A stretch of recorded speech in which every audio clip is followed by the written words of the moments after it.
हर हर महादेव। अहिले हामी गंगा तट जुन हरिद्वार प्रवेश नजिकै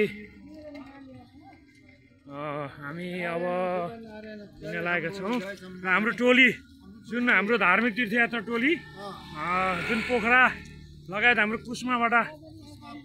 कुस्मा पर्वत पातिचौर वहाँबाट आउनुभएको थियो। यहाँ मिक्स भर्व टोली जुन हामी अहिले हरिद्वार गंगा तटमा जान लागेका छौँ हामी स्नानको लागि भने यहाँ विभिन्न आफ्नो व्यापार व्यवसायलाई अगाडि बढाउँदै यहाँ गंगा जल ल्याउनको लागि ठुल्ठुला ग्यालिन तथा भाँडाहरू बिक्री वितरण गर्दै हुनुहुन्छ भने यहाँ वरिपरि त्यस्तै खालका प्रविधि भएका अलौकिक यो सामानहरू उहाँहरू व्यापारको लागि बस्नु भएको छ। विशेष त यहाँ किराना पसलदेखि लिएर पूजा पसलका विविध सामानहरू बिक्री वितरण गर्न राखिन्छ रहेछ। र मलाई अलौकिक के लाग्यो भने हरिद्वार प्रवेशको जुन दिव्य स्थानहरू छ नि त्यहाँ गएपछि मान्छे यस्तो अलौकिक अति आनन्द आहा त्यस्तो पो हुनु पर्दो रहेछ। तर यहाँबाट एउटा रिक्साले अझ ल्याउँदो रहेछ हामीलाई थाहा भएन पहिला। हिँड्नै मजा आउँछ कहिलेकाहीँ त मजा आउँछ। ए भजन गाउँ न भजन।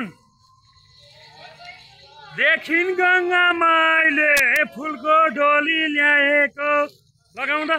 देखिन गंगा माइले फुलको डोली ल्याएको देखिन गंगा माइले फुलको डोली ल्याएको देखिन गंगा माइले फुलको ए जाउला बैकुण्ठमा नाच्दै गाउँदै बजाउँदै जाउला बैकुण्ठमा नाच्दै गाउँदै बजाउँदै जाउला बैकुण्ठमा नाच्दै गाउँदै बजाउँदै ल निकाल्नुहोस् त एउटा दुईटा आहा आहा ल हेर्नुहोस् यो हो नि त।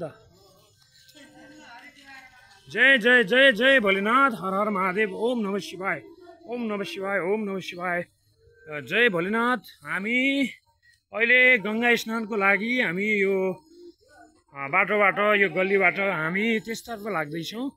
विशेष त आज हामी माझ पर्वत कुस्मा पातिचौर लगायत विभिन्न र पोखराबाट हामी सहभागी भएका छौँ। म आफै हरिशिव भोले पनि यसमा तयारीको अवस्थामा जुन जुटेर अगाडि बढिरहेको छु भने विशेष मेरो साथमा हुनुहुन्छ हाम्रो पोखरा छपै निवासी दिदी कमला भुजेल पनि मेरो साथमा आउनुभएको छ। हाम्रो इच्छा रहेछ केदारनाथ आउने। यसै क्रममा हामी आज हरिद्वारको पावन भूमिमा अब केही छिनमा गंगा नुहाउन जाँदैछौँ। यसै क्रममा बिचमा विभिन्न दृश्यहरू जति पनि व्यापारिक स्टलहरू देखिएको छन् त्यहाँको मैले अवलोकन हजुरहरूमाझ गराएँ र हजुरहरूलाई पनि कहिले नि आउनु भएको छैन भने यसतर्फ आउनु होला। धेरै रमाइलो आनन्दित मनमोहक तरिकाको जुन मनमोहक छ। हेर्नुहोस् त यहाँ मटका चिया रहेछ है। मटका चिया बिक्री वितरण मटका चिया त एकदम सस्तो हुन्छ यहाँ त 10-20 रुपियाँभन्दा हुँदैन धेरै हुँदैन। मटका चियाको लागि राखिएको छ। ए दिजु कमला दिजु हेर्नुहोस् मैले एउटा भिडियो बनाएको छु ल। यसरी हामी आउँदैछन् कति साथीहरू आउँदैछ नि मजा आउँदैछन् र यतातिर होटेलहरू होटेलहरू छन् भने यहाँ केही माग्ने भिक्षुहरू यहाँ बस्नु भएको छ। भक्तजनहरूले के दिन्छन् के दिन्छन्। हर हर महादेव जय भोलेनाथ।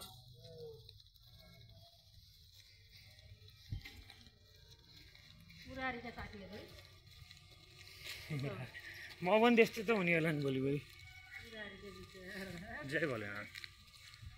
ओम नमो भगवते वासुदेव। यता आउन दिनु अरे के त्यो आउन दिनु खै के त्यो अटो यता ल्याएन के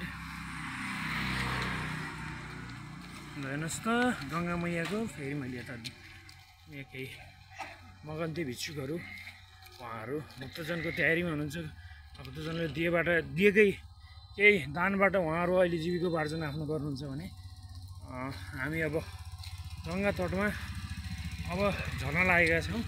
सायद यही बाटो होला गङ्गा जाने, यताबाट हो कि उताबाट जाने हो? यहाँबाट झर्ने हो दिदी? पुल पर्छ त त्यही हो त पर्छ त हुनु नि त। जय भोलेनाथ जय भोलेनाथ। हेर्नुहोस् त आहा अलौकिक।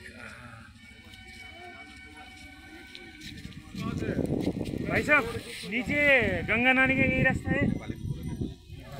यहाँबाट जान लाग्यो। यहाँ हाम्रो नेपाली दाइ पनि हुनुहुन्छ। हर हर महादेव। जाउँ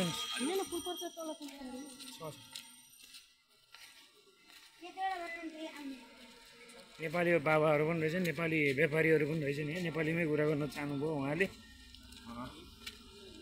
सबै त्यस्तै होला भन्ने लाएर हिन्दीमा बोलेको त्यस्तो रहन्छ। आम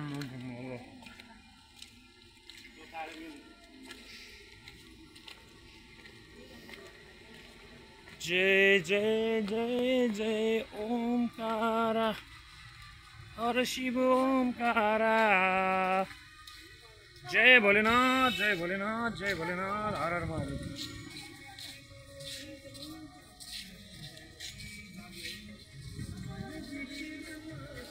जय भोलेनाथ हर हर महादेव। ओम नमः शिवाय ओम नमः शिवाय ओम नमः शिवाय ओम नमः शिवाय। जय भोलेनाथ। ए शिव जटाधारी बल्लै भयो सवारी, शिव जटाधारी बल्लै भयो सवारी, शिव जटाधारी बल्लै भयो सवारी, शिव जटाधारी बल्लै भयो सवारी।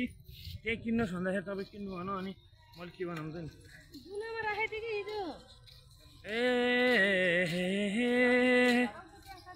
जाउँला बैकुण्ठैमा नाच्दै गाउँदै बजाउँदै, जाउँला बैकुण्ठैमा नाच्दै गाउँदै बजाउँदै। आहा गङ्गा मैयालाई देख्दा कति आनन्द, अलौकिक अलौकिक। आहा कति आनन्द हो। हरिद्वारको प्राङ्गणमा अहिले हामी पाइला टेकेका छौँ। हरिद्वार विशेष त यो 4 अलौकिक ठाउँ जस्तो प्रयागराज, हरिद्वार, नासिक र उज्जैन यो एकदम विशेष दिव्य दिव्य।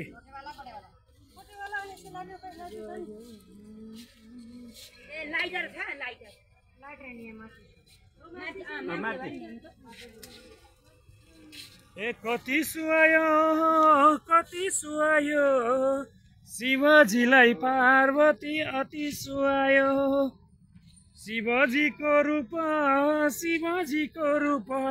सम्झनालाई सजिलो शिवजीको रूप। ए हाम्रो दिदी थिम बस्नु पऱ्यो। फेरि यहाँ पैसा छैन भन्नुहुन्छ, खुजुरा छैन भन्नुहुन्छ।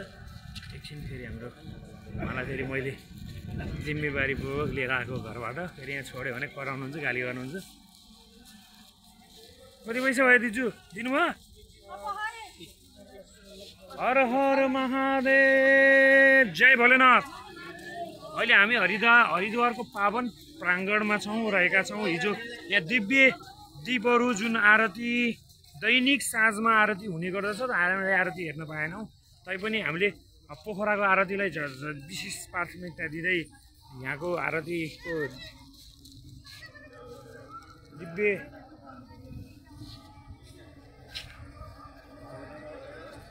यहाँ व्यापारिक स्थलहरू छन्। हर हर महादेव ओम नमः शिवाय। आउने त यही हो।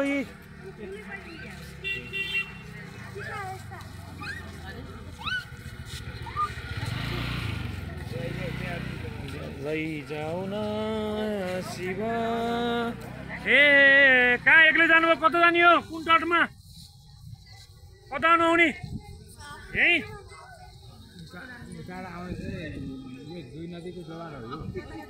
होइन यो त गङ्गा मैया मात्रै होइन र? पुरै गङ्गा मैया हो क्या खोइ।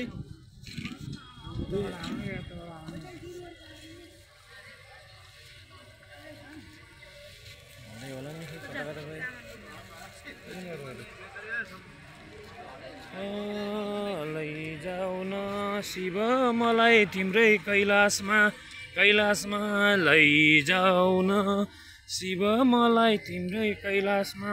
जय भोलेनाथ, हर हर महादेव, जय शम्भु, जय होस् जय होस् जय होस् जय होस् न। ल हेर्नुहोस्, देख्न सक्नुहुन्छ, आहा कति अलौकिक, हेर्नुहोस् त, आहा यहीँ बसौँ हुने कि कस्तो राम्रो ठाउँ कि। जय जय जय भोलेनाथ, हर हर महादेव, ओम नमः शिवाय, ओम नमः शिवाय, ओम नमः शिवाय, हर हर महादेव।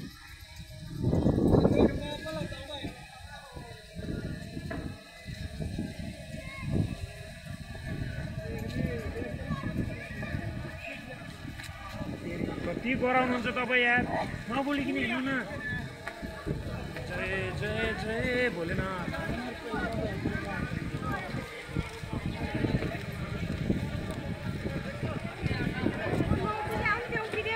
कहाँ बस्नु, कहाँ नहुने हो, एउटा झुन बनाउनु सबैको।